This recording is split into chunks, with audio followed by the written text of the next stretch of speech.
We are back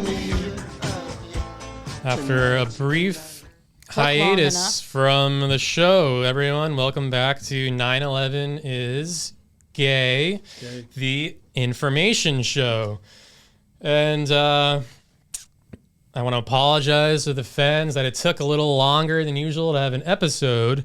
There was some drama behind the scenes. As you guys know, we're joined by Giselle, the minority. Hi, Tony. Hey, Giselle. And also joined by Dirk Dinkman, our attorney. So what happened was we were supposed to have an episode out sooner, but there was some drama. As you guys know, one of the segments we do on the show is we analyze Giselle's X account. And what happened was she made some tasteless stuff again over the past month, tasteless tweets, and she got sued by the ADL. So actually, fun news though is we had our first lawsuit for the show, and Dirk Dinkman, our chosen attorney, was able to finally defend his first case for the show, and we won, so everything's fine. But easy case. Yeah, I mean, it was our friends at the ADL. Dirk had an in with them, the folks at the Anti-Defamation League. Correct. League is kind of a weird word for it, isn't it? Yeah, they're like superheroes, super villains, or something like that. Yeah, or like a first sport. It's like National Football League, the Major League Baseball. Oh, I was thinking like Justice League. And then the Anti-Defamation League. Yeah. Probably my favorite league of all leagues. But, so the good news is everything's fine. Giselle learned her lesson, right? She didn't stand trial. She plead the fifth, as she's known to do. He's good at that.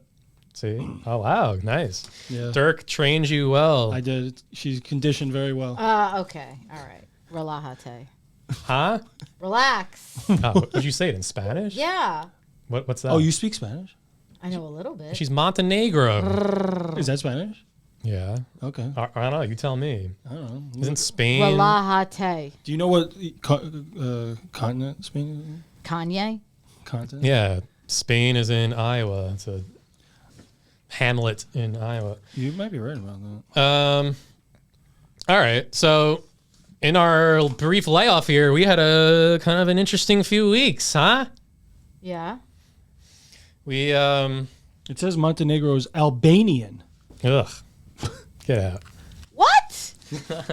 So it says here. I'm too short to be Albanian. It says Albanian it says Black Mountain in Albanian.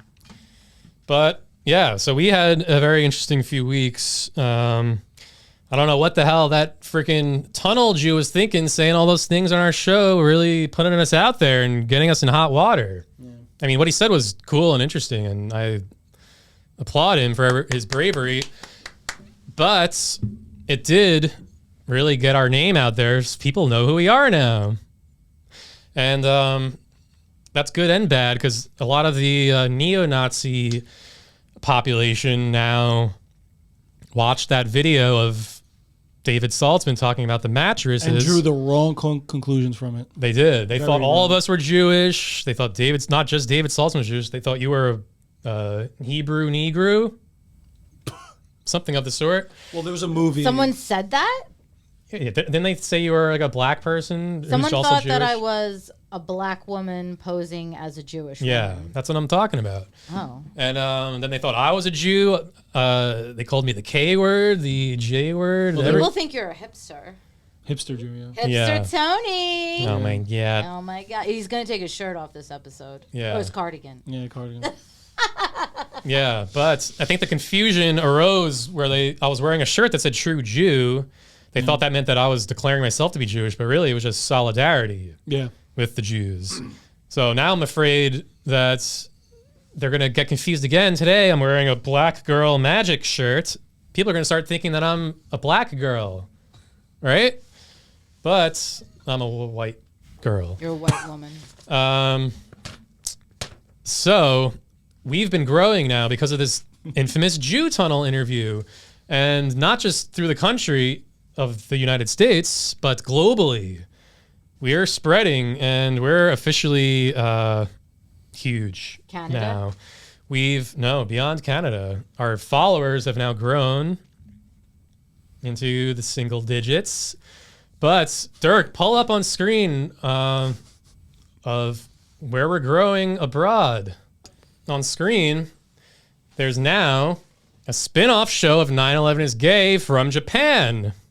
Look at this. They got our set design pretty accurately. They got me and Giselle. They got my frail, pathetic physique pretty accurate. They got Giselle in her nice oversized garb she's known for wearing. They almost got the logo like the logo's in Chinese, I think.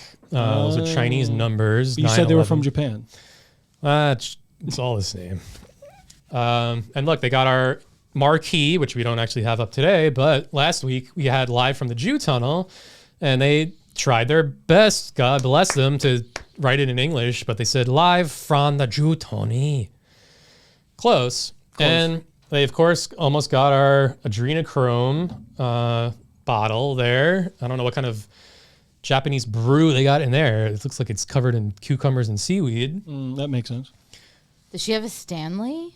Yeah, they got your monstrosity Stanley mug there on the side. Copying you guys. That is just, it's 2/3 the size of a Japanese girl's body, which is accurate. Do you think they have their own Dirk Yeah, disembodied voice? Yeah.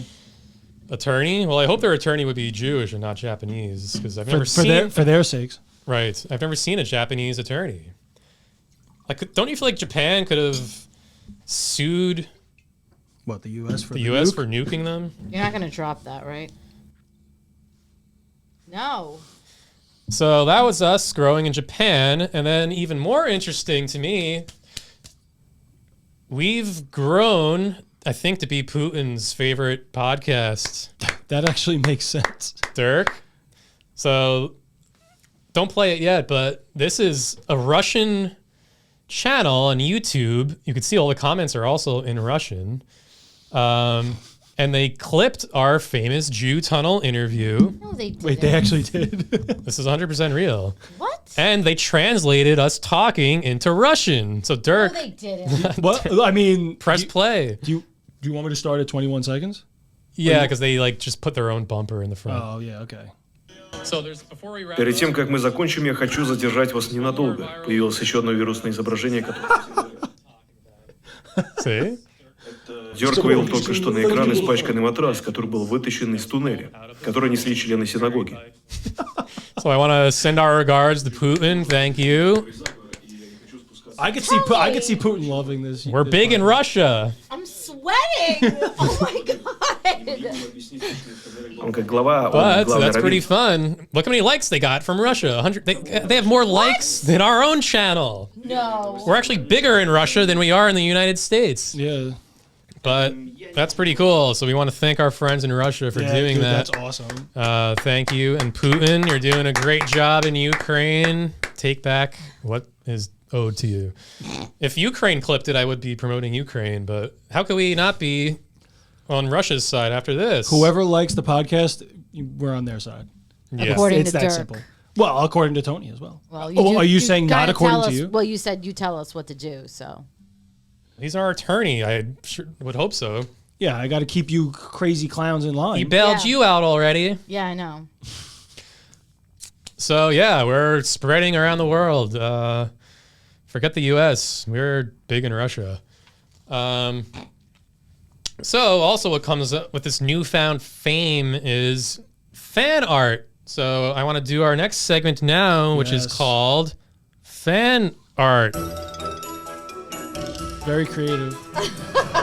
This is the fan art segment. The fan art segment called fan art.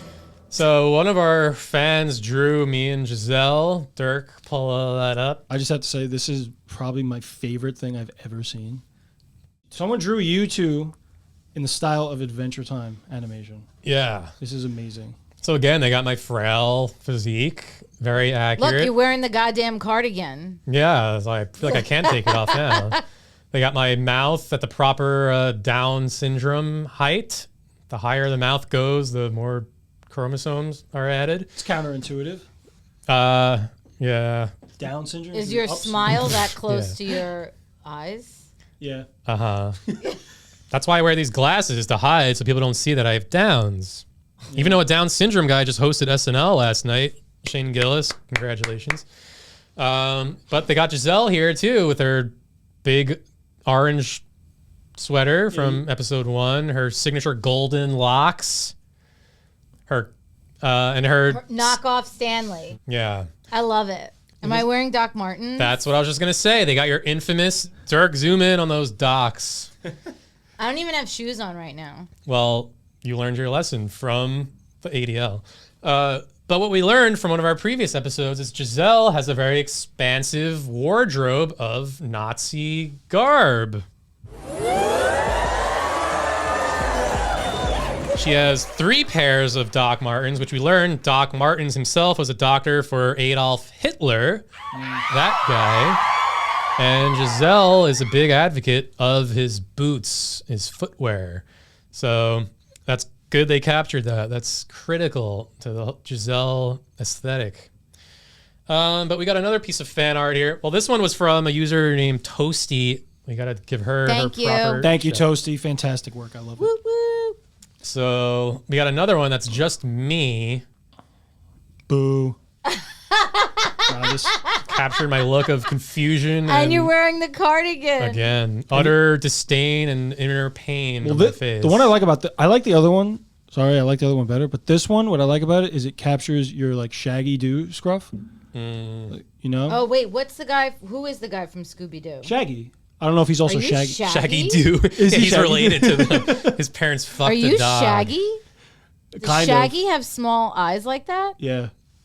Yeah, actually, in the Have in you the ever cartoon, been on an episode without glasses? No, I don't think so. No, not yet. Not yet. This is an artistic interpretation of what he would look like without glasses.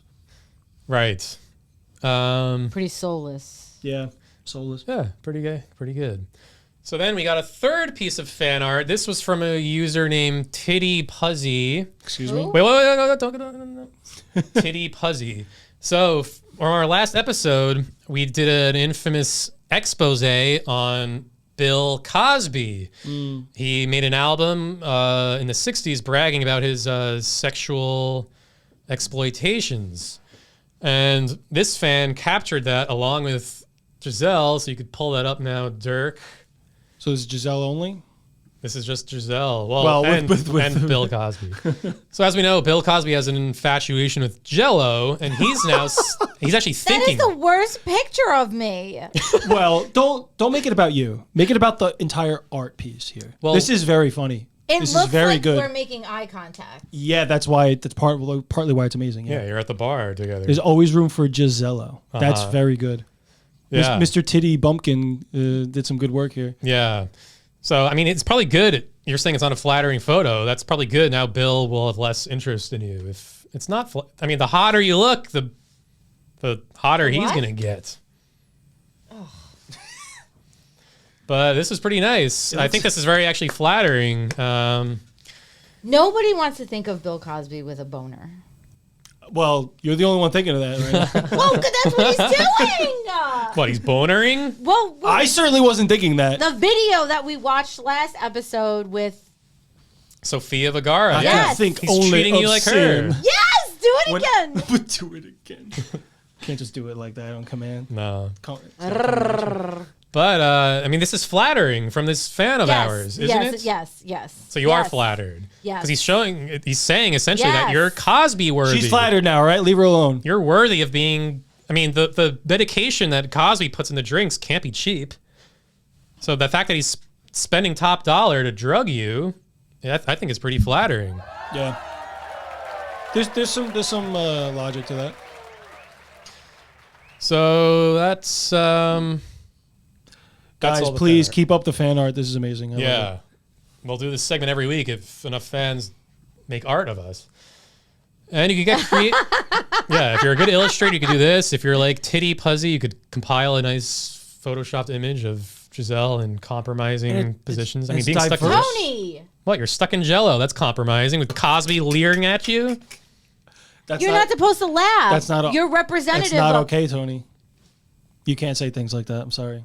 Well, I'm trying to. I've never seen Dirk's eyebrows go up like that. He was really ridiculing you. That's what happens. All right, so that's the fan art segment. Yeah, keep it coming. This is good. So, as we know, of course. Do we have a winner? Oh, yeah, that's a good idea. Oh, well, winner, in my opinion, my is Adventure God. Time. Yeah, no, we don't have a. We just lost like 10 subs. Sips. How's that tequila treating you? 10 sips. Well, now that we're big in Russia, you should drink vodka beforehand. But no, we do not. Cheers to Mother Russia. Unfortunately, we do not have a. Stop hiding behind your massive mug. What? That's what. Oh no, it should go this way. Yeah. You're the eye candy. If people can't eye you, then you're not candy at all. They can't see you. They can't make fan art of you. Yeah. Actually, they can, but. Bill Cosby can't leer at you while Who's you're stuck in gonna a send Jello in mold. Dirk fan art, wondering Yeah. what our Yeah, Jewish actually, we lawyer looks should like. make a call to fans to draw what they think Dirk looks like. That should actually be our next segment. Yeah. So everyone, listen, next episode, Nobody likes Dirk. draw what you imagine Dirk to look like, and whoever's closest will send Give the you fans some something. words in your deepest voice. Maybe We have merch some we can merch. send you. We have some merch. Get some nice mugs. We could send you one of our. This is the forgiveness mug. People think this is tasteless, but it's actually Solid. was created from Floyd's family, I think itself. It's actually showing forgiveness for Chauvin for doing what he did, where they're hugging now. They're happy. It's actually the key to world peace. That is in that mug. Right. So it's actually like a solidarity forgiveness mug. Yeah, I agree. All right. Well, this month of February is Black History Month. So we want to make sure we're showing our solidarity with the colored community, as Giselle calls them. Wait, are we doing the LinkedIn thing or no? No, my we do not have a God. community showcase winner this week. I love this. So for Black History Month, to show our solidarity, we should start off the show here with the Black Pledge of Allegiance, to show our allegiance to blacks, Wait, that's a thing? right? That's not a thing. So let's put our hand looking over. at me. Well, because I want to make sure you put your hand over your heart for the pledge. No, I have to observe. No, you Okay, don't- observe. No, watch. you have to participate. I get to observe. You have to participate. Well, you have to say the pledge with me, unless you're not in solidarity with black people. Well, Are you? or are you not? Or are you? Tony. So that's a no. All right. I pledge allegiance to the blacks of the United States of America and to the republic for which it kneels, one nation under blacks, indivisible, with liberty and justice for all blacks.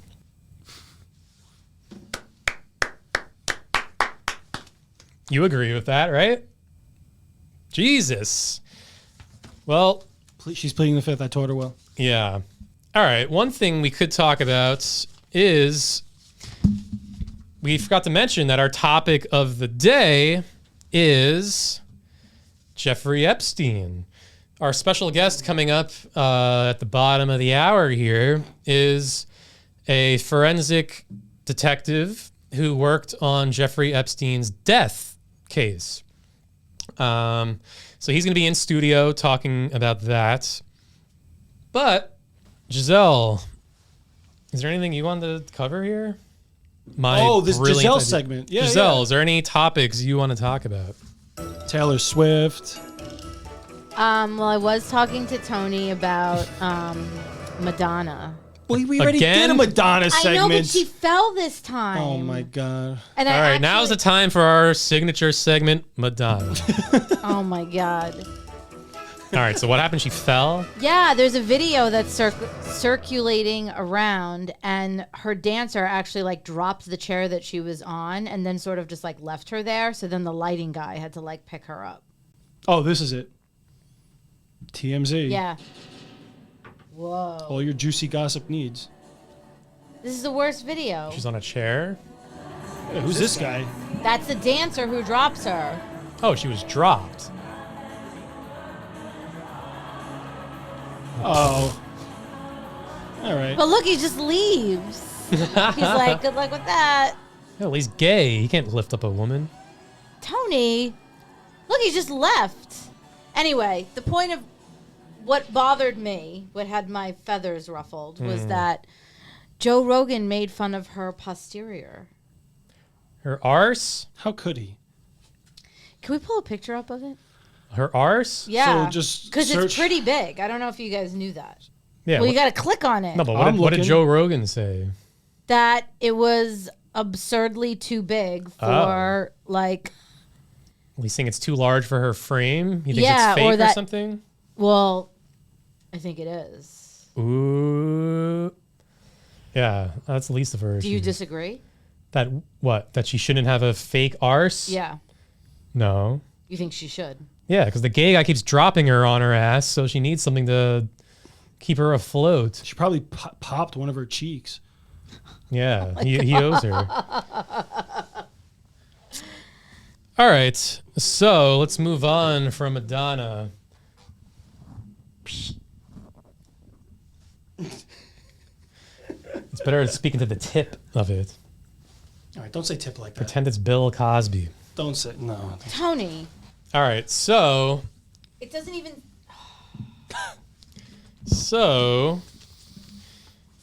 What's up next on the itinerary? Ooh, we're about to do a fan favorite segment Yeah.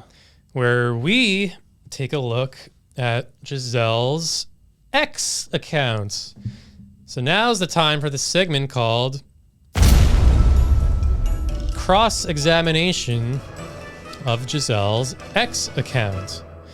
So as we know from past episodes, unfortunately, our resident minority is not hip to minorities, which was news to us.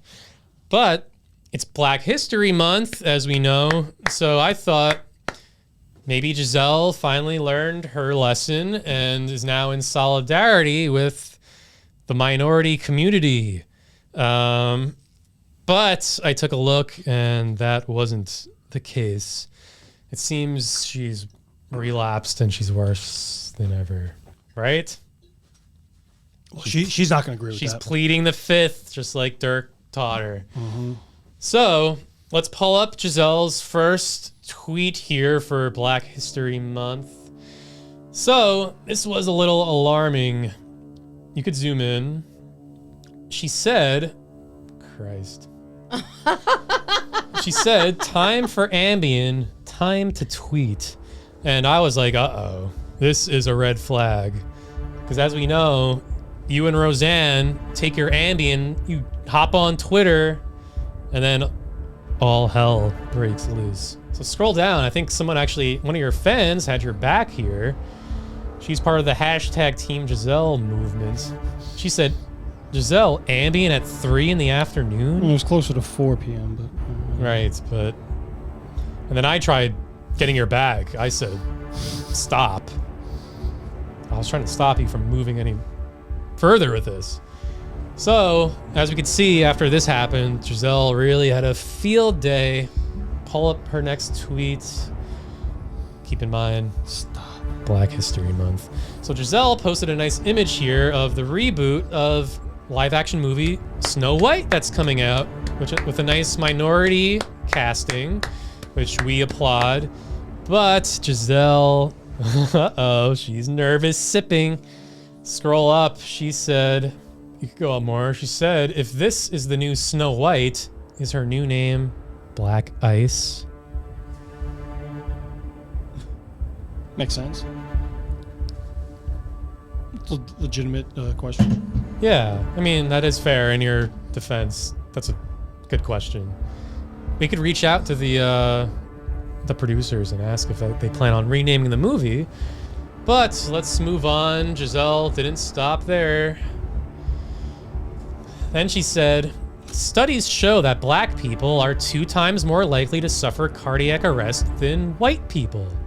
Damn, even their heart is arrested at a higher rate than whites.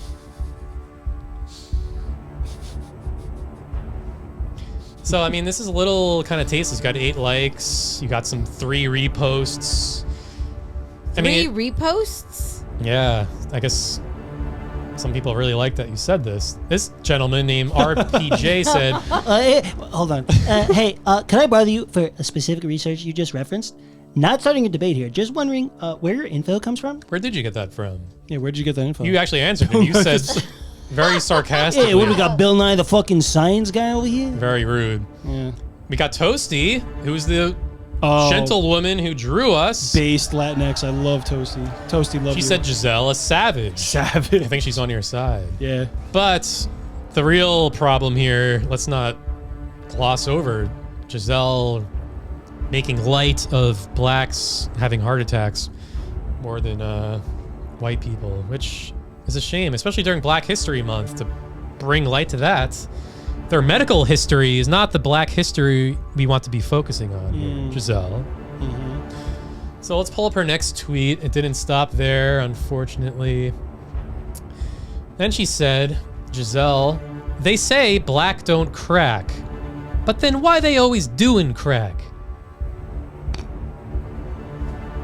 So again, you're kind of making light of Middle Earth, inner city folks of the colored persuasion having to resort to drugs and stuff because of their rough upbringing, which is sad, and you're just making wise cracks about it, I see. right? Yeah. So why'd you say this? It got 4 likes, It wasn't Black History Month. 3 reposts again. I did like it, only you could see that I actually liked it from my account. Why are they called likes when they're hearts? Wouldn't that be loves? Yeah, I mean, the heart is also kind of tasteless based on what you were saying, how blacks suffer cardiac arrest at a higher rate. Yeah, they should have changed it for this tweet. Dirk wants to say What do I want to say? they You tell- hearted it. What do I want to say? What, on this one? For this post? You're yelling at him over like This one versus got love. 8. Yeah, this one got 8 likes. Well, it's a heart, and it's... So I'm talking about hearted the it. website. Hearted it. You, loved it, is what I'm trying to say. Like, they loved it because it's a heart. You don't, like with your heart. You love with your heart. That's all I'm trying... What? Yeah. That makes sense. I mean, the only reason I just want to cover my own. Yeah, sorry, I'm channel getting here. off topic here. I'm sorry, guys. The only Do your reason thing. I'm liking these tweets is because it's kind of like nervous energy, like elephant in the room, where I'm like, oh, haha, yeah, Giselle, you're still tweeting these things. So I'm trying to just like smile through the pain here, and kind of be like, yeah, like, right, guys, Giselle's kind of a hoot, but I don't stand by this actually. So pull up her next tweet again. She went on here. Nobody the in their right, Ambien yeah, nobody in their right mind does stand by really this. lasted a long time. Black History Month. Giselle posted an article headline here saying National Black Movie Day is a celebration and a call for action, which sounds like a very knowledgeable article. But if you scroll up, Giselle had to put her twist on it again. And she said, is the call for action a call to tell them to stop talking during the movie? And you said this on National Black Movie Day? Why? Was that the 17th? Was that Black Movie Day? Must have been. Yeah, That's must have what that's when the article was talking about. Oh, was it? It was talking about supporting black films. Oh, look at this theoretical here. Oh, So what? never mind. So again, you're harping on that stereotype of blacks talking during movies. You didn't even love this one. No, I couldn't. But I did chime in and said, "Great, here you go See, again." you're trying to stop her. Yeah. So why? So what was this tweet about? I don't know. Defend yourself. You can't plead the fifth anymore. She can't defend. Sure, that works in the court of law, not in the court of podcasting. All right. Well, you have one final tweet here. Another one? Ambien Yeah. clouded your memory, I That's what suppose. I'm saying to myself. You took the words right out of my mouth. So you posted another heartwarming Tony. article here that said a 6-year-old black girl from New Jersey scores 138 on her IQ test, the same as Einstein. Very good. No, I think Einstein's is higher than that. Awesome. But then you had to taint the waters again, and you said she discovered E equals MC Hammer. Interesting. Wait, that's weird. I told you to play MC Hammer today. Well, yeah. Par for the course. Yeah, it's just further proof that you. Oh, look, it's Titty Pussy. I think she's also advocating for black holes to be renamed holes of color. That'd be Are nice. you advocating for that? Is this true? Holes of color? Uh-huh. Black holes. Kitty Puzzy. Friend of the show, Wait, Titty what Puzzy. holes? Black holes, like I'm assuming like black holes, like in space, like those black holes, Oh, holes of color. Yeah, not a sexual hole. not Lizzo's black hole. All right, but really the problem here is Giselle can't stop tweeting tasteless things, especially during Black History Month. So I'm not gonna just keep tastelessly pulling these up so we could condemn Giselle and then she never makes any changes. What I now want to do is actually step in and stop this from happening. I want to be proactive. So I found a government-created diversity and sensitivity training test to have Giselle take on air so she could finally learn how to be sensitive to diversity. So Dirk, if you would please pull up this test. We're going to have Giselle. Are you gonna give me music? That's a good idea. That music. Yep. So then, just tell. I'll do it for you, but you tell me the correct answer, and I'll put it in for you. Yeah. So we're pulling up on screen here now is a government-sanctioned diversity and sensitivity training test. So Giselle, you're gonna have to take this live on air so you can finally learn to stop making these tasteless tweets. So first question. The goal of diversity training is what? Make me more racist, make me not discriminate based on the color of skin anymore, or cause a race war? A, B, or C? Would I have to do this? You sure do. Yeah. You're the one in hot water right now. Yeah. B. All right, make me not discriminate based on the color of skin. That's a good answer. Hit Yeah, next. I would have said that too. Very good. You are not racist yet. Tony. What? That's good. You're 1 for 1. All right, next. Scroll down.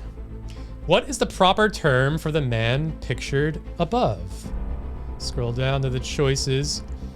Colored, black, undesirable, or scary. Scroll up, let's look at his face. Make sure she has a full picture here. Black. Black. Hit next. Ooh, sorry, that is incorrect. Well, they explain here. The hooded nature of the man makes him scary. You are not supposed to focus on the color of someone's skin. A Caucasian hooded man would also be scary. So scroll back up. You can see that he's kind of shadowed and hooded here, which makes him kind of scary when you can't really get the full picture of someone. So Giselle, of course, was Dirk focused. walks around with a hood, and I don't think he's scary. Well, the problem here Problem is is you were focusing on race. you were focusing on the color of his The point of skin. this test is for you not to focus on someone's skin color. I'm sorry. So that was wrong. But a hoodie is not scary. Well, no, that's incorrect. According to this Hoodie's test. scary, yeah. Yeah. Government says it's When you scary. can't get the full picture of what people are hiding on them, or it's very scary. It could be dangerous. So next question. You are in a movie theater and you hear some black patrons fussing and cussing throughout the entire movie. What should you do? A, call the cops. B, yell back at them in a rage. C, snitch on them to the manager. Or D, thank them for their commentary. I like D. D. D. Giselle wants to thank them for their commentary. Ooh, again, sorry, that is incorrect. Studies conducted by the Fandango Journal of Medicine have concluded that African Americans actually experience increased levels of enjoyment when engaging in a heated verbal exchange, and they prefer these types of altercations. Next time, please consider the feelings of minorities. So what they're saying here is black folks actually enjoy kind of the back and forth yelling banter, so you actually should have yelled back at them in a rage. That was a tricky one. That was tricky. Yeah, but the thing is, we all have to consider the feelings of the minorities, and blacks do like fussing and cussing, yelling back and forth, getting into a heated argument. You know how they say treat others how you would like to be treated? That's actually not true because we're all different. Not everybody's you. Yeah. So stop being so selfish is basically what it's trying to say. Uh-huh. Yeah. Well, okay, next question. Do we have to do all of these? Yeah. What Well, are you on? we have to 8. train you. Yeah. This is called reconditioning. Right. All right, can we speed it up? When talking to a Chinese coworker, it is best to pronounce your L's Tony. as R's. True No. or false? For example, well, hold No. on, don't jump ahead. For example, instead of saying hello, you say hurro. No. Instead of saying silly, you say Siri. Hurro, Siri. So you're saying false? You shouldn't pronounce your L's as R's. All right. She said false. Okay. Oof. Again, sorry, that is incorrect. When speaking to a Chinaman, it is polite to speak as they speak. Using your L's and R's properly is considered showing off in their culture, a great dishonor. Yeah, it's very pretentious of you. Yeah. So you're kind of like getting on your high horse saying, yeah, I'm American, I'm from this country, I could speak properly. Don't do that. Come on. It makes them feel at ease, I think is what they're trying to say. Yeah. You're not doing so hot, but I think you're learning a lot. Well, that's to be expected. Next. We didn't expect her to do very well. Next. Whoops. All right. You work at a local retail store. You see a customer wearing a turban enter the store. What do you do? A, call the bomb squad. B, welcome them in by making a joke about 9/11. Oh my God, I didn't do any of these. C, assure them that you're not an Israeli Jew. Or D, For your own life. fake smile. I'm not picking. Well, you have to choose one. Well, fake No. smile seems like a reasonable answer because it's like you're not always in a great mood, but you put on a smile to, it's a nice gesture. yeah, If you- anyone walked in, I would fake smile. Yeah, okay. Right, okay. exactly. So yeah, then- that's what I'm saying. So you would fake smile then. You said if anyone did. Yeah. Yeah. All right. D, fake smile. That's fair. I think that's a good answer. Ooh. Oh, sorry, that is incorrect. When welcoming Muslims, it is important to address the elephant in the room, that is 9/11. Joking about it brings levity and lets the Muslim know that you forgive them for what they've done. That makes sense, yeah. So you should have welcomed them in by making a joke about 9/11. Again, yeah, because everyone's always, especially in New York, where 9/11 happens, people are like, oh, a Muslim, they did 9/11. Where 9/11 happened. And they're nervous too, because they don't want to feel uncomfortable. So when you like let them know, like, oh, it's okay, see, 9/11, then they are more at ease. They could shop more comfortably, buy more items from your store. True. Makes sense. All right, next question. Is this over yet? This one just says Mexicans, yes or no? Yes. She's gung-ho. Mexicans, yes. That's correct. You do want Mexicans to be outlawed. Why do you want this? Why? You said yes. You knew right away. You said yes, you want them to be outlawed. No, it said yes, I like Mexican. Well, no. That's not what it asked. No. All right, number 7. Okay. You get on a train and there's a seat available next to each of the following passengers. Who do you sit next to? I'm not answering this. What, you're a city gal, you go on trains often. I'm not There's- answering There's a this. seat available next to each one. Who do you choose? I'm not answering this. No, you have to sit somewhere. This is part of the training. Should I just say I'm next? not sitting. No, you can't. I mean, I'm it's a not required choosing. question. No, go back. Who do you sit next to? Just pick one. You have to sit somewhere. This guy looks nice. The second guy. This All right. guy? He's Because he's wearing purple. Wait. Who's wearing purple? The Chinaman, I think. This is who purple? She wants to sit next to him. Yeah, what color do you think that That was? looks blue to me. Oh my God, it's like periwinkle. Well, All right, just select it. Nice choice. Now explain why you're disgusted with each of the passengers you chose not to sit next to. I just told you I chose him because he's wearing purple. Okay, but now you have to explain why you chose not to sit next to the other people that you're nobody disgusted else by. is wearing fun colors. Okay. All right. That's a good answer. Good cover. Final question. Are you racist? I'm Yes gonna say no, or and then no? it's gonna come up wrong. Well, wait. Well, are you She racist figured or out not? the I mean, be honest. Are you racist? I'm Yes. not racist, but you can So give me no? a speech about it. Go. Ooh, sorry. That's incorrect. You are very racist according to their records. According to the tweets as well. So hit finish. Let's see what her final score here is. 3 out of 8. 3 out of 8, which is, what's that out of 100? Out of 100, that's like 37.5%. Ugh, that's a fail. You failed. But the important thing is, I think she learned kind of the errors of her ways. It's good they explained to her what was wrong with each wrong choice she made. And hopefully this will stop her from tweeting any further irrational tweets. So how do you feel after this, Giselle?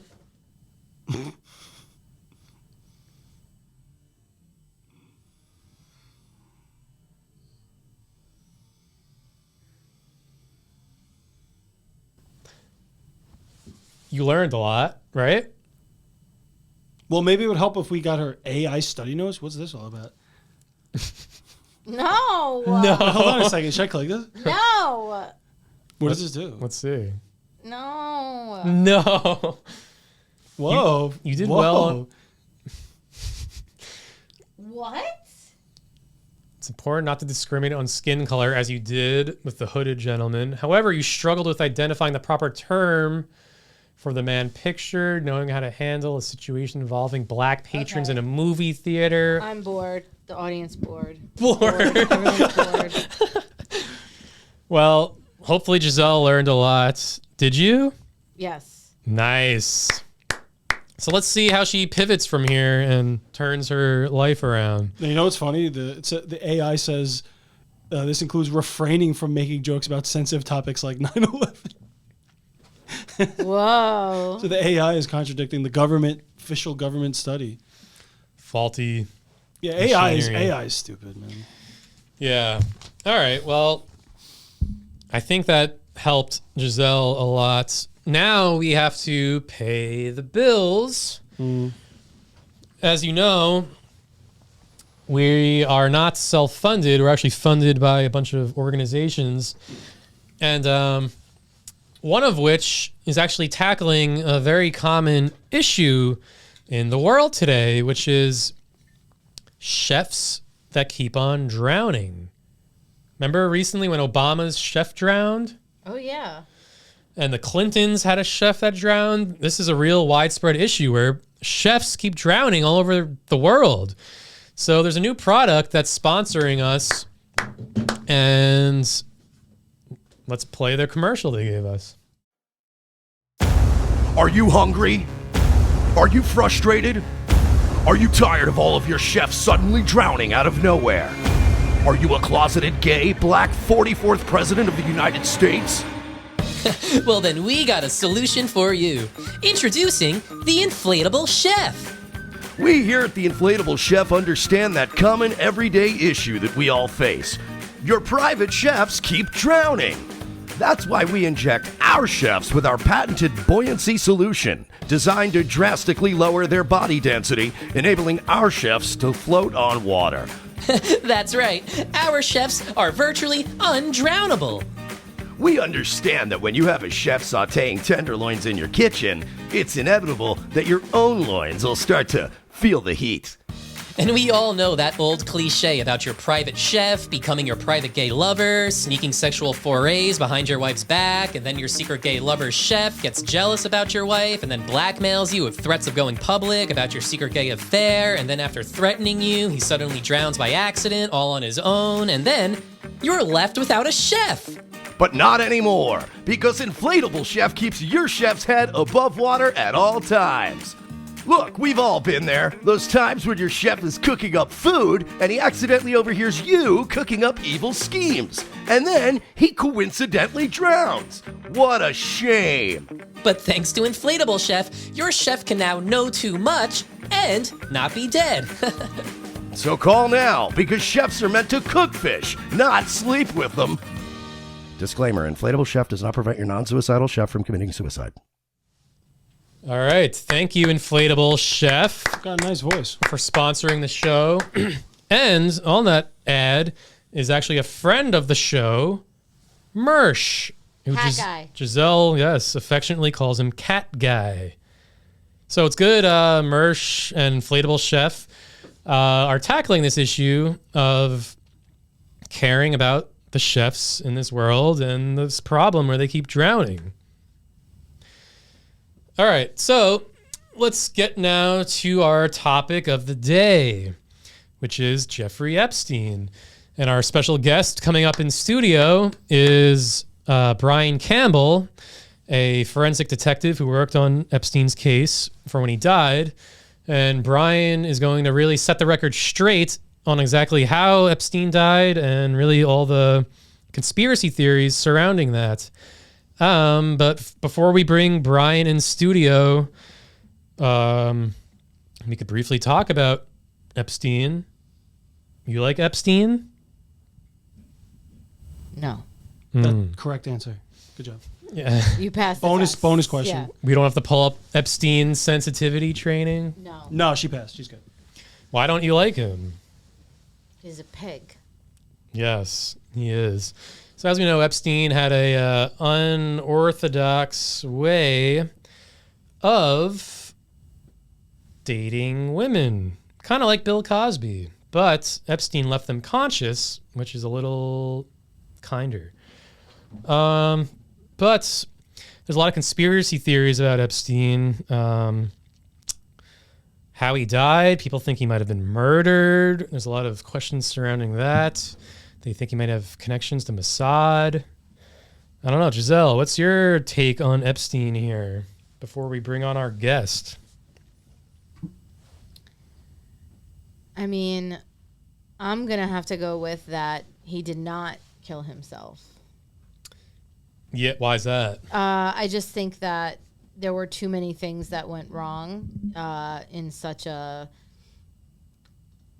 airtight facility, or that it's supposed to be a federal prison that is supposed to keep these people safe until that's their main job, is to keep these people safe till they get to their trial. So you want to keep Epstein safe? Well, I'm just saying that is the job. That's the way that the judicial system works. That's what the whole building Keyword is for. Jew. All right, folks. Thank you very much. That's the end of our podcast.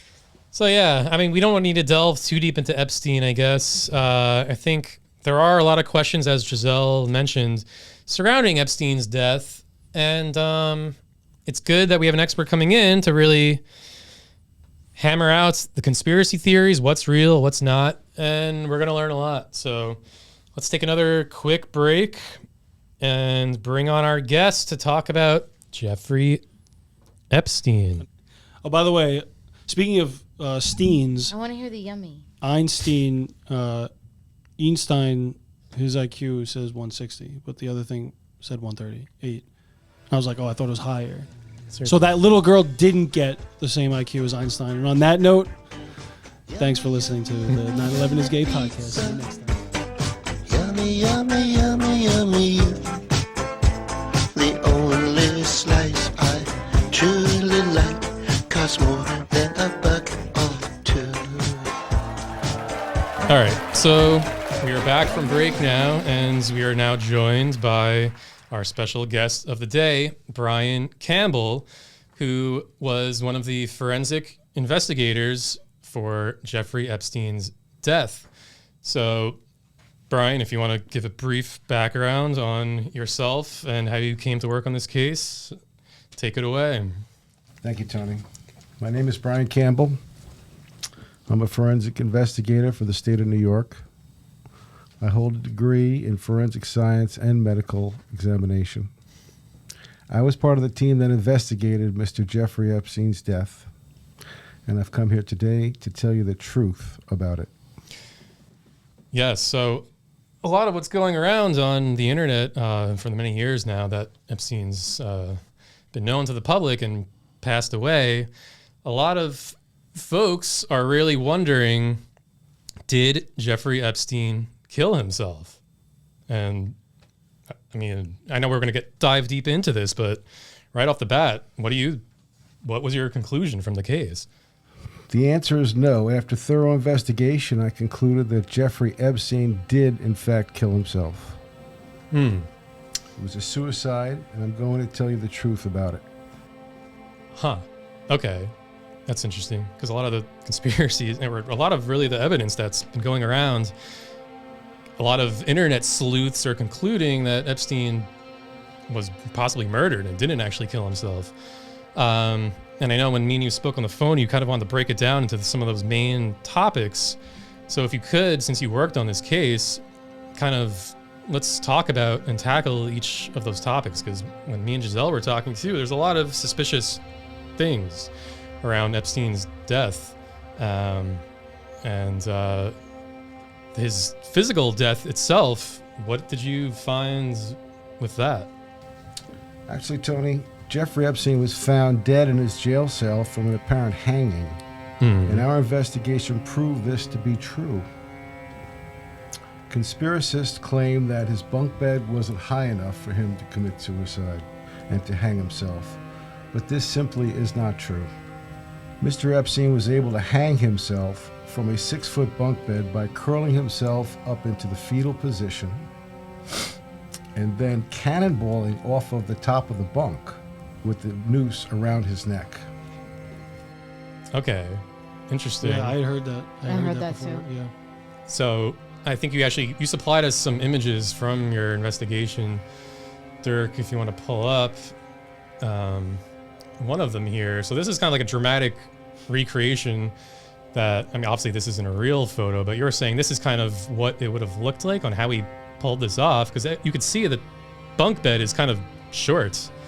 Like Epstein was, I don't know, at least probably 5 foot, close to 6 foot. He wouldn't really be able to hang himself from that. So you're saying he got in a position, like a cannonball fetal position, and this is how it would have been done? This is true, Tony, and it's proven. And that's actually a good recreation right there. Uh-huh. Regarding his hyoid bone that people have speculated was a murder, we also concluded that that is not actually true. What he did do was, in his panic, he grabbed his own throat and broke his own hyoid bone with his own hands.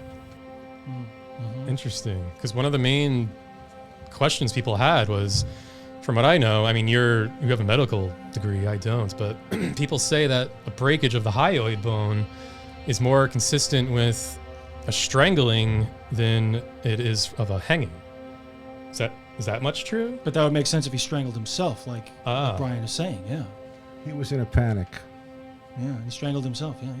Okay, and I think you said you have another image showing this as well. There it is. Yeah. Right, so he's hanging, and he has his hands around his own neck, kind of in a panic, and he strangled his own self, you're saying, and snapped his own hyoid bone? He finished himself off. Huh. Something he wasn't used to doing with his girls, as far as I know.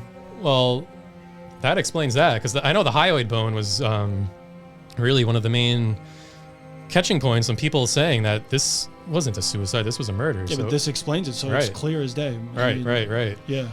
Okay. Was there anything else? Like, what was his state of mind, or what was that like around the time he died? One of the things that we checked out was his horoscopes, and it seems at the time his horoscope mentioned that he should be very sad and very depressed at about this time. And regarding those horoscopes, we concluded that he was in a suicidal state.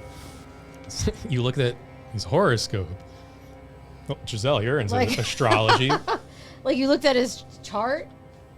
We saw multiple horoscopes, and they all indicated the same outcome for him. Oh, interesting. So that was for the month he died. He was supposed to be in a very sad state of mind, you're saying? Correct. Huh. Is that usual for like government investigations to look at astrology like that? Got to look at it from every angle, man. Yeah, that does make sense, I guess. Yeah. Okay, so his horoscope kind of helped you guys solve the case? It was helpful for sure. Okay, that's new to me.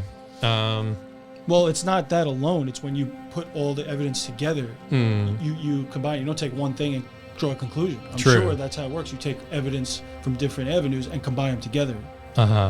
Correct. We're a team. Right. We gather different from people. various avenues. There you go. That makes sense. Yeah. Yeah, I mean, I have heard stories of like FBI and stuff using psychics to like find where a dead body is and stuff. So this is kind of in the same vein of that. Oh, and you had the men who stare at goats, the military, right? They would blow up goats with their minds. You've heard of that, right, Giselle? No. You never heard of them blowing? They made a whole movie about They that. made a movie with George Clooney, right? George no, Clooney. I was didn't in see it. Giselle, God. watch I thought you'd be into that stuff. Well, so like, if you say astrology, does that mean that someone like looked at his birth chart and saw where all his planets were at that moment in time for his life? Because yeah, it said he was sad. Correct. The full astrological spectrum. There you go. Wow. All right, that's cool. And what sign was he? Did that play a factor? I don't know. Giselle, aren't you into astrology? yeah, but it's just I have no idea what Epstein's sign is. He was actually an Aquarius. Wow. Does that make sense? Well, they say that the Aquarius is like, don't even bother trying to understand them. That they're basically in their own world. But they're supposed to be, but they're supposed to be caring about the planet as a whole and looking at it. Like in my theory, if someone's going to communicate with aliens, it's going to be an Aquarius. Interesting. He might maybe. Yeah, I wonder. All right, so that kind of covers his physical death. One of the other anomalies on the night of his death was the security cameras that are all malfunctioning that people were talking about. And people think that's incredibly suspicious, right? When Epstein happened to die, all the security cameras in the prison malfunctioned. So did you guys investigate that? Yes, we did, Tony. And we found that the cameras are off for good reason. There happened to be a major solar flare that evening, and it affected the cameras to malfunction in that area. Solar flare. Because those... It interferes with electronics and such, yeah. Wasn't there one of those like this past weekend when the cell phone towers went down? Oh, yeah. Oh, was that what that was? I think they said a solar Verizon. flare. Well, there you go. That's what happened that night. Yeah. It was actually a double flare the other night. Oh. Ooh, wow. Okay. What was it on Epstein's? Like a triple flare? Probably a quadruple. Wow. So you actually have an image for this as well, Dirk. You supplied us with a solar flare map here for August 10th, 2019, when Epstein died. So zoom in on New York region where it's kind of circled there. So you can see right around like Long Island, Manhattan area. Yeah. It's actually kind of like in the red orange color. And what does that indicate? Yeah, this map indicates that New York City and specifically Manhattan received a fairly intense solar flare that evening, the night of his death, at the same time, approximate of his death.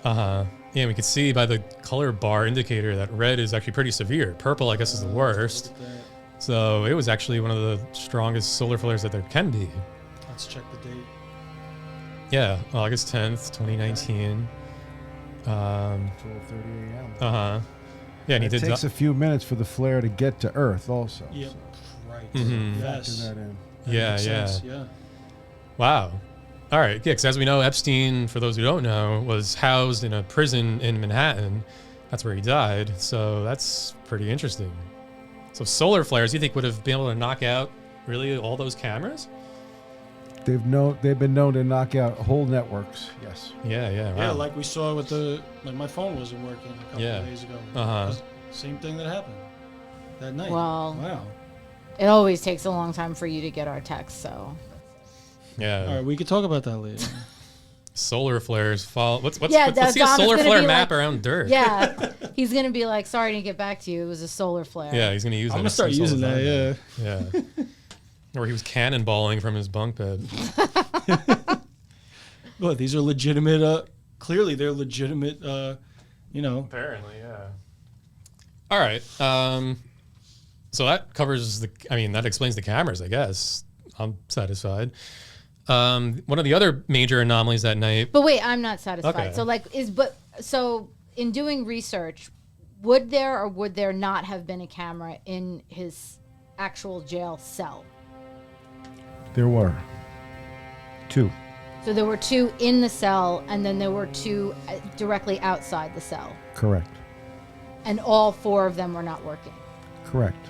Well, And the then- whole system. Well, There's a no, solar because flare. apparently the solar flare didn't target his room. Apparently, though, that there is a camera, that there's like 9 minutes of footage somewhere that I tried to find, or I could, when I was doing the research, I was trying to look it up, but there is a camera with some sort of footage on it. In the federal facility, it selectively was out on certain floors. And all the ones on Epstein's cell, I guess, were out. Correct. So I guess it Not wasn't the all of them. It didn't knock out the entire system. Mhm. Okay.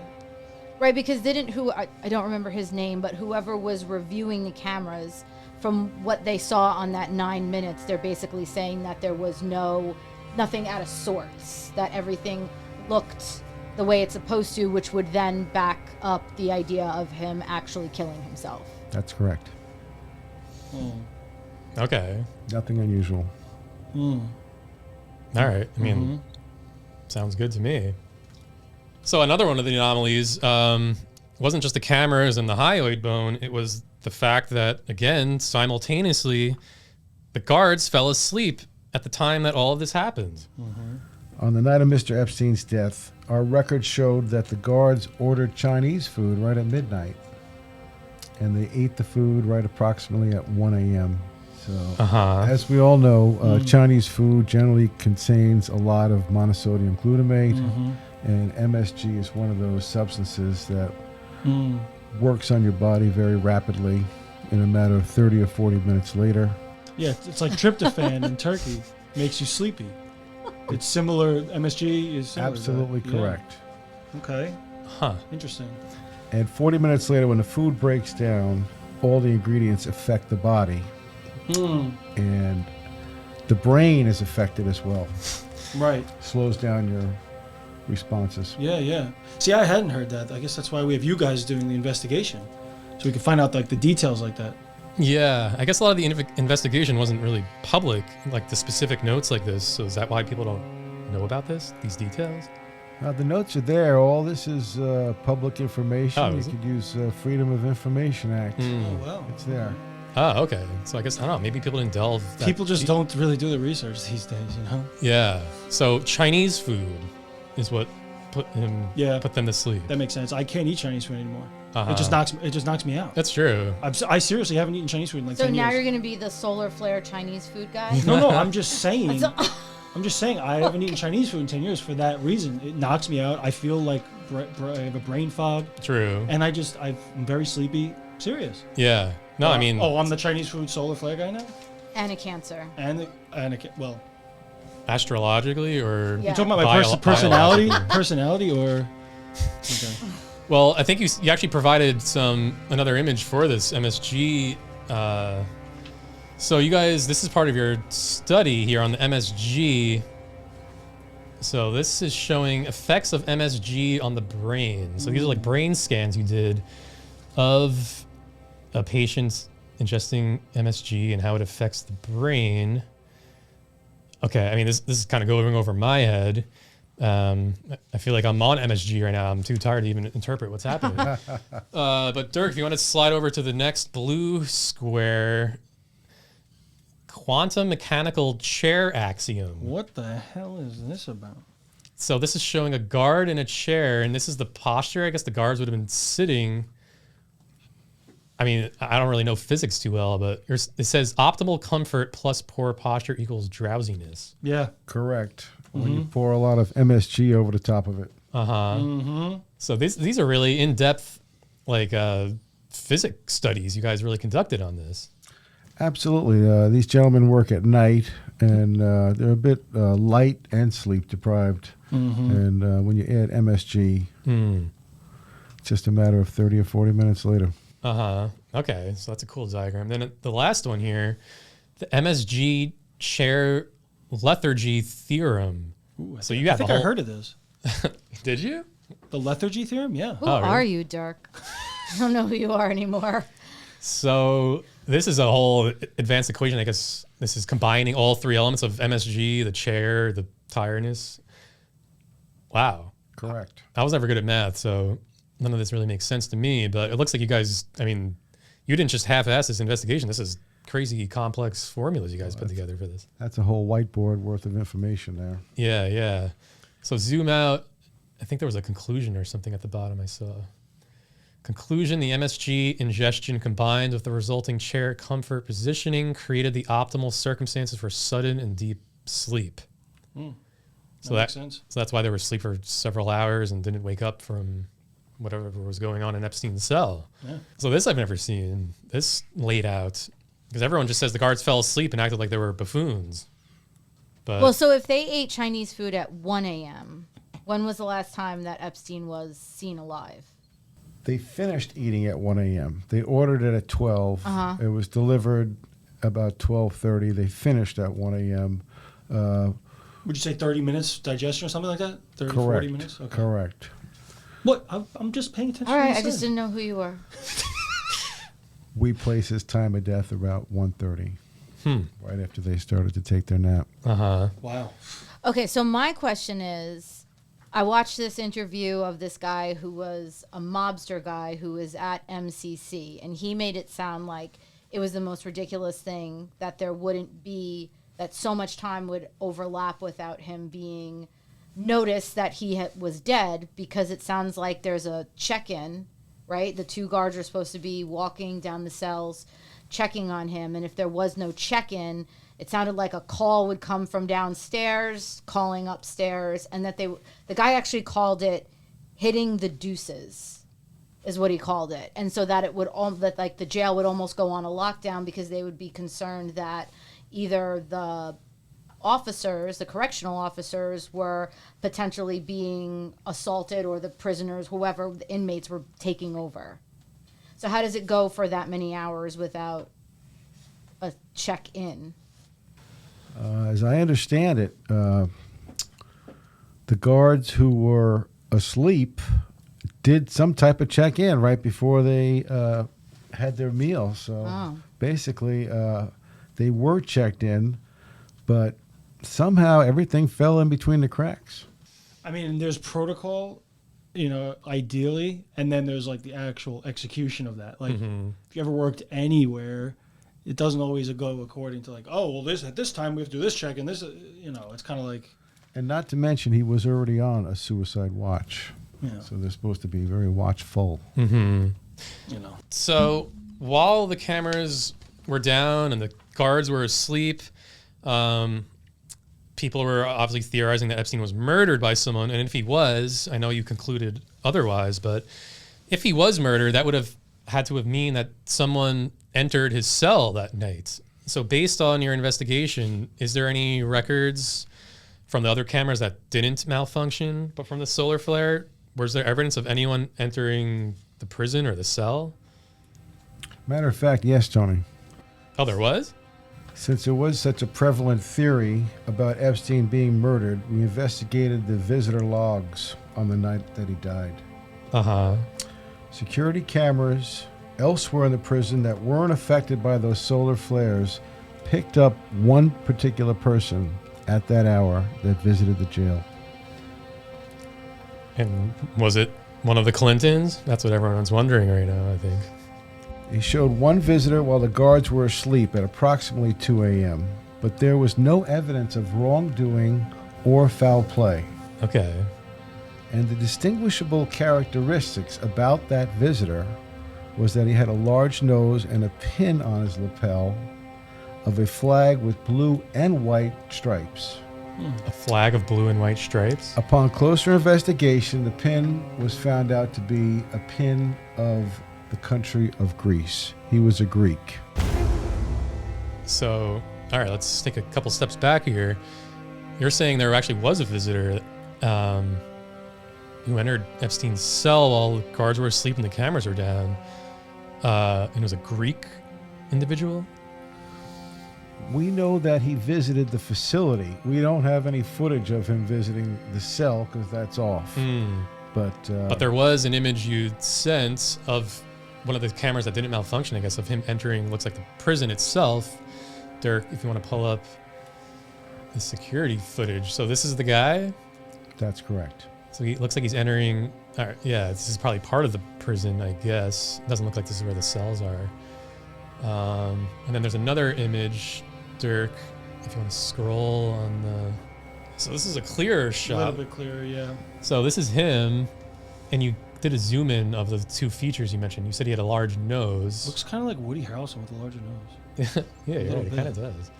So, all right, his nose is pretty big, and then you zoomed in on his pin, and that is, yeah, I guess from what I recognize from high school, you zoomed in more. Yeah, go to the further zoomed in. Interesting. It looks different, but then when you zoom in even more, yeah, it's probably it turns into, it looks... The Greek flag. Yeah, okay. It's probably pixelation or something. Yeah, it's a pixelation issue. Yeah. So, yeah. So this guy was Greek. Yeah. I mean, Epstein, was this an enemy or a friend? Or because one of the things, one of the other topics that we really wanted to get into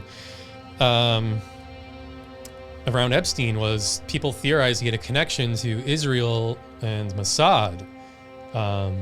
Did you find this to be true? Not at all, Tony. We did find quite a few connections to Greek intelligence, though. Greek intelligence? I didn't even know that existed. Wait, so you think this guy has something... Well, what was this guy doing? What evidence is there that this guy was involved with Epstein at all? People often theorize that Epstein was working for Israel as a Mossad agent, but that is patently not true. Okay. He was working for the Greek intelligence service. Wow. I didn't even know Greek intelligence existed. Greek intelligence? Are you mad? What, that's from Austin Powers? No, it's Russian intelligence. Oh. But why would that guy be there? Yeah. You were saying there was no evidence of foul play, but why was he there then? Well, after seeing the Greek visitor visiting the facility, we checked into Epstein's ties to Greece, and all the Greek intelligence services. Mm-hmm. And it turns out that he's an agent for Greece. Oh, for Greece? Wow, I didn't see that coming. I always thought all signs pointed to Mossad in Israel, but Greece. So, what did you discover from this? Well, one of the things, if you want to pull up his birth certificate. Oh, yeah, you did send us that. True actual name. His real actual name is Jeffrey Epsteinopoulos.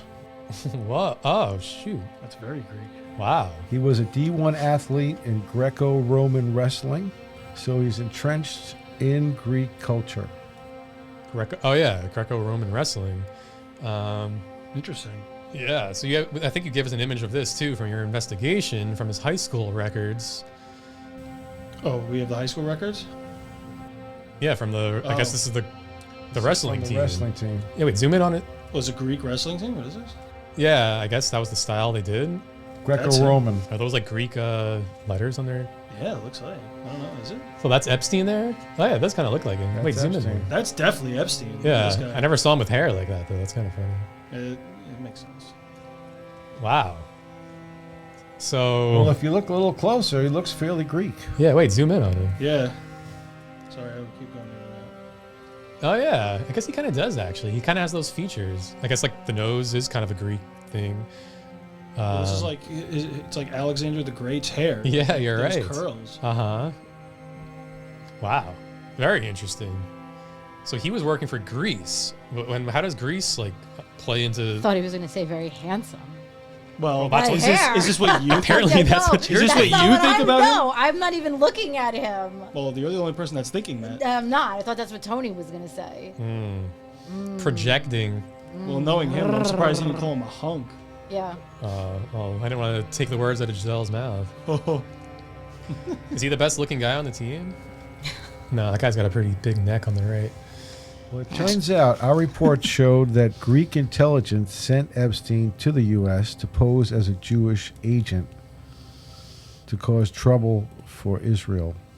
Oh, so that's okay. I was wondering how Greece played into this. Got all these crazy geopolitics. I can't follow along. No, with you, I don't. Greece and Israel were in the middle of a secret proxy war at the time. Proxy war. Oh, really? I never even heard of it. Did you? You follow foreign policy more than I do. Secret proxy war? I didn't know that. No. Who were the proxies in this proxy war? I don't even know what proxy means. So. Yeah. Well. Greece and Israel. Yeah. It's like a shadow war between intelligence services. Oh. Interesting. Wow. Interesting. So your team found that this was happening around when Epstein came to America, I guess, and started posing as a Jewish Israeli.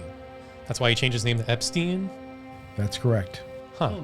His cover was completely created prior to his arrival. Whoa. What was his name? Epsteinopolis? Yeah, I've heard. So the interesting thing is that I know intelligence agencies kind of do is they kind of have their own inner feuds kind of outside of really what's going on publicly, politically. I know the KGB from Russia often sends their agents to America to pose as people, as Americans, and then they do shady things to kind of frame Americans for the stuff they're doing. So you're saying Greece sent Epstein to America to pose as an Israeli man to do all these shady things to frame Israel? That's correct. Wow. And they sent Giselle Maxwell as well. Oh, Ghislaine Maxwell? Yeah. Excuse me. I was going to say Freudian Giselle. slip, yeah. Are you a secret agent? You're a doppelganger Yeah. name. Mm-hmm. Yeah, no wonder you were so attracted to Epstein. You're Giselle Maxwell. All right, boys, get her.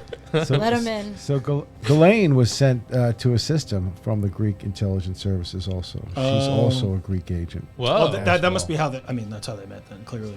As was her father. Oh, Robert. Yes. Oh, Robert Maxwell, yeah. So he was that billionaire. He was like a media mogul or something. But yeah, he was also alleged to have ties to Mossad in Israel. But now everything's really just to frame Israel. So their hands are clean on all this. They come out squeaky clean, that's for sure. Robert Maxwell was a world-class diver and yachtsman, and he drowned. Yeah, that makes Very sense. Doesn't make any sense. Wow. Very unusual. I mean, could this have anything to do with what's going on now? Like, are the Palestinians somehow involved with the Greeks? Oh. You know what I'm saying? Like, because that would make sense to make it seem, they're the bad guys. So Greece is only a few hours away. it's very close. It's really not that far. Really? I didn't even know that. That must be the proxy in the proxy war. Wait, what does proxy mean? It's like a proxy war is when the two countries are at war and they use other people to fight their wars for them. Oh. So it's kind of like how the United States and the Soviets were in the Cold War. Right. They didn't actually fight, but they used sometimes I guess they did in some situations, but mostly it was they used like local, like the South Korea versus North Korea kind of thing to do their fighting for them. And like in the Middle East, there was a lot of that too. And then you have Mossad's motto is to wage war by false flags. Whoa. Well, is it Mossad's motto, or is that what we've been told? Yeah, maybe that's Greek. That's Mossad's motto. Oh, that's Oh, their that actual, actually For is. real. Okay. I was thinking maybe, okay. I don't know what to believe against I don't know what to Israel believe anymore. So that's Part of the whole plan. yeah. Confusion. Uh-huh. Yeah. Wow. That's really fascinating. I feel like part of the problem was Israel's really getting a bad rep during all this stuff because everyone's saying, oh, Epstein, Mossad this, Robert Maxwell, Ghislaine, Mossad agents doing these things, and then they're blaming the people from Israel and stuff. But that's not fair to them. I mean, the birth certificate's here. Right. The pin. Uh-huh. There's some evidence here for this. Greco-Roman No, wrestling. nothing. Ghislaine. What do you have? Yeah, Ghislaine. All right. Well, that's really crazy to me. I apologize for confusing you. Okay. I'll just have to hear about it for the next 20 years of my life. Yeah. You're not the lady that's in federal prison, Yeah. thank goodness. Another real major thing I wanted to ask you about was Epstein's Island itself, because there's a lot of theories going on what was happening there as well. We kind of had a glimpse with like the flight records as to who was going there, but there's really no footage or evidence of what was going on there besides word of mouth. But as we know, word of mouth could be skewed. So from your investigation, what was going on at Epstein's Island? Well, very interesting, Tony. Turns out Epstein's Island was a lot like the television show To Catch a Predator with Chris Hansen. He would set up his VIP guests with the promise of having underage people, and they would agree on camera beforehand. Women, as well. Girls. There was more than that apparently going on there, but they would catch them on camera, and they would actually confess on camera first. So then he had them on camera, and then he'd swoop in and blackmail them at the same moment. They didn't actually have to have the interaction. He just caught them all on camera. The whole entire place was wired. Every single one of his residences had cameras everywhere. So To Catch a Predator, the Chris Hansen show, I'm sure most of the audience knows. I love that show. Yeah, that was entertaining. I wanted to be on that show and as a decoy. Oh, I thought as the. Oh, you know. I don't know. Because I look younger than I am, so I would want to be one of the people who was capturing bad guys. Ghislaine Maxwell, could have been on that show for sure. Are you saying that's like what Epstein? Well, Epstein was obviously, he was one of the creeps. Or are you saying he wasn't? That's correct. So what happens on To Catch a Predator was Chris Hansen would set up these pervs with actors who were pretending to be underage women, and then he would swoop in really before anything nefarious happened. So you're saying Epstein kind of did the same thing, but with actual. Sorry, I'm asking with actual underage women. Correct. Right. Also known as. Well, that's good that no sexual interaction ever took place. Yeah, but sorry, go ahead. Well, these are bad guys that we're talking about. So he set up the bad guys. Okay, so he was black. Yeah. So the point you're making, I guess, is he's blackmailing bad guys, which is good, right? I mean, they're bad. It served his purposes regarding Greece's situation. Right, where they're trying to frame, I guess, Israel, because I think a lot of the not all the clients, obviously, but a lot of them were also Jewish people, and then people were using that again to slander them, maybe fairly, maybe unfairly. A lot of American A-listers. Yeah, like celebrities and stuff. So if they're blackmailing bad guys, why was Greece doing this as a good thing to really catch bad guys? I guess not everything Greece was doing was bad, right? Well, they were just trying to make Israel look bad. That was the whole idea. That was the main goal, was to making them look bad. Oh my God!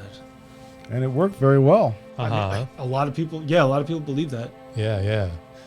Wow. So I mean, that's how wars work. It's an ugly business to be in. Proxy wars. Right. Which are even worse because they're more shadowy. We don't know what the heck's going on during them. All right. So his island was kind of, it was a blackmail operation, but to catch bad guys, which is, to me, kind of an interesting spin on it. This is not like the tunnels with the guys underneath the ground calling NYPD. How do you mean? I'm just saying, I understand the viewpoint of saying that it's a bad guy catching a bad guy, but it's all very, very, very bad. But isn't the enemy of my enemy my friend? No. Doesn't that kind of apply here? I've heard people say that before, so yeah. Where Epstein was kind of doing the Lord's work? Well, I mean, I don't think anyone's saying the Dark Lord. Yeah, we have which Lord? So, all right. I mean, that's kind of interesting. Before you go, one of the other main things I know our audience for sure wants to touch on Epstein's Island is that infamous temple, as they called it, that blue and white striped building, which now I guess reminisces of the Greek flag. That makes sense now, why it looked like that. So let's pull up the temple. Let's get a visual of this thing, because a lot of people got the creeps from this thing, including me. It was kind of weird building. Jeepers. I don't know, it's kind of pretty. It's got the palm trees and a little Egyptian. Oh, yeah. Yeah, actually kind of does. Mm-hmm. But the stripes remind me now of the Greek flag. Exactly. Well, there was a lot of intercultural mingling back in the day between Greek and Egypt. A lot of Greek culture actually was taken from Egypt. Yeah, wasn't Cleopatra Greek or something? She actually was Greek, yeah. But when I watched that new documentary, I thought she was a black woman. Oh, it said in the documentary she wasn't Greek? Then that must be true. Yeah. Yeah. Well, Okay. Netflix. Never mind. I think I'm wrong. Yeah. Yeah, That was Netflix. Nefertiti. Oh. She was black. Oh, okay. No, there was a Netflix documentary about Cleopatra, and the actress was a black woman, so I thought Cleopatra was black. No, forget what I said. You're right. Yeah, Okay. yeah. So here's the temple up on screen. So a lot of people had, again, conspiracy theories. What was going on in here? It looks almost demonic or satanic or ritualistic or something, like they did crazy rituals in there, or worse. What was happening in there? It was a very odd structure for sure, Tony. The temple was built actually as an astronomy observatory for off-world communications. An observatory? Yeah, it does kind of look like one, I guess. Yeah. Like at the dome top. Like the hole probably gets punched out of the dome and like the telescope pops out. Okay. Because as we know, Jeffrey Epstein was very much infatuated with science and technology. Yes, that's true, yeah. He donated millions, practically billions, to big universities all over the world, specifically science programs. Mm-hmm. And he did so for favors. He ended up blackmailing Stephen Hawking with midgets, of all things. Oh, His I heard of friend, that. Yes. Stephen Hawking. So he got Stephen Hawking on the hook so that he built a special space transportation communications in this building for Epstein. One of a kind. Designed by Stephen Hawking? Because he's a famous physicist scientist. That's Yeah, correct. smart man, yeah. So that's why, okay, because those recent documents we know, and there's photos, I think, of Stephen Hawking actually on Epstein's island. We know he went there. Is that the wheelchair guy? Yes. Yes, that's the wheelchair guy. Jeez. Very. Well- Yeah, Gusslin. God. Wait, there's photos of him on the island? Yeah, Dirk, pull up Stephen Yeah, Hawking, Epstein's ALS. island. I'm Are pretty they, sure. are they really? Yeah, that's. Oh, I just thought he was on the list. I didn't know there was an actual photo of No, him. we know he was really an ex-Epstein cohort. But Prince Andrew, President Clinton, Kevin Spacey. it's the top left. Counselor Really? Dershowitz, Oh my goodness. you name it. No. Wait, no, but he. Zoom in. Why does it look like he's on TV? Oh, What? There he is. yeah, but hold on a second. This isn't proving anything. I'm sorry. Why? Because there's Jeffrey Epstein's not here. How do you know where this is? Oh, the thing at the bottom says this It is. looks like a coconut tree, though. I don't know. This Yeah. could be I'd say any. that's pretty This isn't tropical. enough proof for me. I'm sorry. No, That's definitely that's known to coconut. be from Epstein's island. Is That's it? this It's photo. official. What's interesting is that it's a barbecue because I did some research and there's his chef who is now he's this famous barbecue guy that would actually my- travel with Epstein. That seals it. He was one of the only workers for Epstein that actually went to Miami or whatever it was, New York City, went to the ranch and would go to the islands. Okay. Yeah. So that is further proof to me.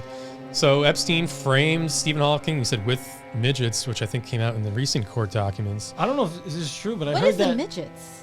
What is it? He was into No. midgets, supposedly. Wheelchair guy. Well, as I you heard. I don't know affectionately if this known is as. true, but I heard that Stephen Hawking would make midgets do math equations in the nude. But I'm not making this up. I legitimately heard this, and like he would make, the boards like too high for them, so he would make them like try and do math equations on like a high chalkboard, and Who like. are you today? What? You think I'm making this? What is it? That's real life? I saw this somewhere. I don't know if this is true, but I'm asking the guy if he, in his research, he saw them. If Stephen Hawking was making nude midgets do math equations, because he like got off on that. He's weird, sick guy. There's definitely a weird gray area with fetish involved here. Yeah, he's sure. like, yeah. That's what I heard. Okay, so Stephen Hawking was compromised by Epstein. He designed this laboratory in this temple building. And then Well, what? Epstein and the Greeks were doing experiments inside the temple. They were trying to communicate with Alexander the Great. You mentioned his hair looked like that. He's channeling. Maybe he's like a reincarnation or something of Alexander. Well, hold on a second. I don't know history as well. Dirk's better than me. Alexander the Great was from like what era? He died centuries ago, right? Yeah, maybe or longer. Maybe like 2,500 years ago. Maybe I don't Oh, know that long ago? Yeah, it was before Rome. Rome was like 2 to 2,500 years, so it must have been 2,500 years. Alexander the Great was like the late Bronze Age. Okay. So they're trying to So maybe like 3,000 years ago, something close to it. Way Yeah. long ago. So they're trying to communicate with his spirit? That's correct, Tony. This is just like the last episode. Yeah, this is getting really far out. Well, So as we know, Alexander the Great was a famous Greek conqueror. Yeah. And he wrote in his records that he wanted to expand his empire to the stars. That's one of the reasons that the Greeks were so into astrology. right, they are. Interesting. That is a big part of their culture, right? Very much so. Yeah. Look, All it the says Uh constellations. huh. So Alexander the Great conquered so much land. He actually said in like writings that were uncovered that he wanted to expand to the stars. Correct. Okay. So Epstein's trying to communicate with Alexander the Great's spirit. And so this temple and laboratory was designed to reignite the Greek Empire off of planet Earth. They thought certain rituals would let them astral project the Greek Empire back to a higher dimension to conquer higher states of consciousness. Stop it. Can you read? Yeah, can you read that again? you have to watch The Men Who Stare at Goats. It'll make more sense. No. The government, yes, governments are doing this, looking into this. It's my pleasure. So this temple and laboratory was designed to reignite the Greek Empire off planet Earth. They thought certain rituals would let them astral project the Greek Empire into a higher dimension to conquer higher states of consciousness. Yeah. So, okay. Wow. Let's just analyze that for a bit. We could try. Trying to reignite the Greek Empire off Earth. So I was immediately thinking like what, Mars or something? Like a physical bodied planet. You're saying, and this is more like ethereal, where this is an astral projection into a different dimension? This is interdimensional. Wow. So you guys, because as we know, the FBI raided Epstein's Island. They certainly went to the temple. These are things that you guys discovered from the raid? Correct. One of the things there, we found notes in the temple written by Epstein himself, where he believed that when he passed on, that his spirit would ascend into this interdimensional Greek realm empire, where he would be able to live on and continue with his operation. Interdimensionally? That's just sick. So, okay. So I don't know, he sounds a little wacky. So he actually believed if he was actually trying to project his soul or spirit into this another Greek dimension realm to continue doing what he's been doing? Correct. Jeez. I hope that's not the case. And, Imagine a fifth dimension Epstein. That's terrifying. To do the sex trafficking Yeah. or to do the blackmail? I guess both. Now, I found something interesting on Alexander the Great's wiki. I don't know if this has anything to do with it, but it talks about how one of his goals was cultural diffusion and syncretism, which apparently means mixing different cultures and mythologies and such. And and it says they tried mixing Greek and Judaism. Whoa. So that it looks like kind of like maybe Epstein was kind of a modern day Alexander the Great, like you were saying, but there's another connection on the wiki. The mystical Sepharic part of the Judaism Yeah. they were using. Mystical Safari. I like that term. It's kind of cool. It's like a good song title. I feel like I'm too sober for this. Yeah. No, you're the stoner chick. But look at it. Also, what it says here is Greco-Buddhism. I never even knew that was a thing. So they are taking aspects from all sorts of spiritual backgrounds. Buddhism. That almost reminds me of when we were talking to the tunnel Jew guy that was here last time, and he was saying they use the Tibetan Book of the Dead for rituals. So we're doing a spiritual podcast now. Yeah, that's what it all seems to boil down to. Look, and Hellenistic Judaism. Hellenistic is What's that? is Greek basically. Oh, It's so that's combining Judaism and Greek culturally, and mythologically, and Well, they were at the crossroads of the Silk Road. that's true. Yeah, there was like the center of the known world basically at that time. Very active area. Wow. So that almost seems like, because as you mentioned, Greece and Israel were having a secret proxy war. This is saying Greek and Judaism had a mixed type of, I don't know, what is this even considered? Religion or culture? I think it's a cultural. So it seems like they were really that closely tied where they almost admired each other's skills and cultures where they were combining to create like a super culture. I mean, it seems similar to what's happening today, apparently, by what we learned today. Well, even back then, Jewish people were moving to Greece. Oh, really? All over the world. Okay, interesting. Or maybe another way to interpret it is even back then the Greeks were trying to cause confusion and try and like blame the Jewish and Israeli, proto-Israeli people for all the problems and stuff. So maybe by combining the cultures, it's sort of what's happening today by adding to the confusion. Right? That kind of makes sense. Sure, absolutely. Wow. So Epstein's communicating with Alexander the Great's spirits. He's trying to project himself into another astral realm. And I don't know, is there any more to this? How much more can there be? My goodness. That's a handful. My feet are sweating. Yeah, it's official. My spirit is sweating. Well, in conclusion, we do know that Jeffrey Epstein did kill himself. Yeah, definitely. Because these rituals that they were doing included a suicide pact, as many of cults do, describing how to bring your soul into the next dimension via self-affliction.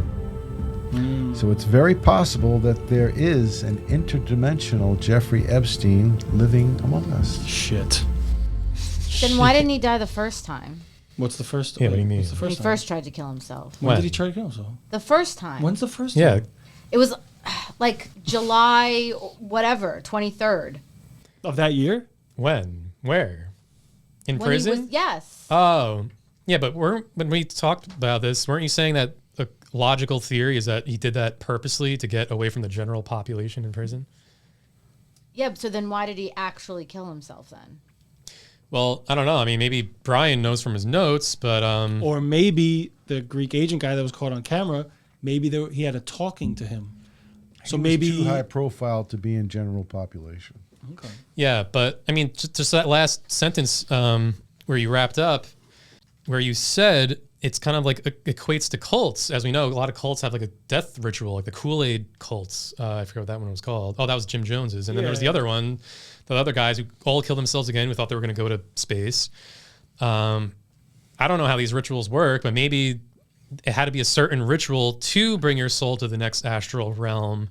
And he couldn't just do that by blading himself in the gym at the prison. I don't know. Was there anything in the notes that you recall that spoke to how the rituals worked or anything? I think most of the cults have these suicide pact rituals, and they're all of the opinion that they're going to the next dimension and they're moving on to the next level. Yeah. So maybe the Greek visitor, as we know from the security footage that we pulled up, maybe he was also helping Epstein to like bring and prep his body or something like these rituals that they do to go to the next realm. Well, because of that damn quadruple solar flare, we can only speculate. Yeah, true. And I think we should just wrap up here now. I know we're coming to our time, but if we could just get serious again for a moment. It was a really fascinating interview. I learned a ton, and we learned that Epstein really wasn't who he thought he was. And I think the real moral of the story here is that conspiracy theories can really do a lot of harm, because a lot of folks had all these wrong ideas and wrong theories about Epstein and who he was working for, what he was doing, and what he was doing was good or bad. And what Brian kind of said was Epstein, though maybe bad himself, was also blackmailing bad guys. And in my opinion, blackmailing bad guys is good, because these aren't good guys. If you could blackmail a supervillain from a Batman movie, wouldn't you? They don't deserve to be free and live fancy free. And Epstein himself almost was like a super vigilante Batman superhero himself in a way. That's subjective. But I think this really taught us all to not judge a book by its cover. And I want to thank Brian for coming on and really shedding to light a lot of stuff to teach us the truth about Epstein. And thank you. Thank you very much for having me. Thank you. Thanks, Brian. My feet are sweating. See you all next time. yummy.